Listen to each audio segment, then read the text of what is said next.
মেয়েদের অনেক কিছু ত্যাগ করতে হয়। যে ঘরে জন্ম হয়েছে সেই ঘর ছেড়ে চলে যেতে হয়। যে উঠানে খেলে বড় হয়েছে সেই উঠানটাকেই চিরতরে শেষ করে দিতে হয়। একটু ভালো করে দেখলে দেখা যায় মেয়েদের কিন্তু আসলে কোনো ঘরই হয় না। বাবার কাছে থাকলে বাবার বাড়ি, স্বামীর কাছে থাকলে স্বামীর বাড়ি, ছেলের কাছে থাকলে ছেলের বাড়ি, নিজেদের আসলে কোনো বাড়ি হয় না। মা জাতি বড় অদ্ভুত।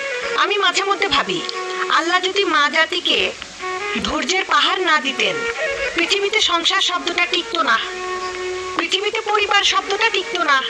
সবার কথা বাদ দেন, আপনি আপনার মায়ের কথা ভাবেন, দাদির কথা ভাবেন, নানির কথা ভাবেন।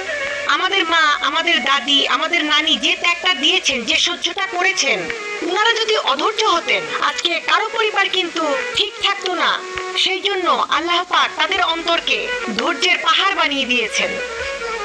এগুলা ওনাদেরকে বেতন দিয়ে কিংবা ওনাদেরকে বিনিময় দিয়ে এটার নিয়ামত পাওয়া যাবে না।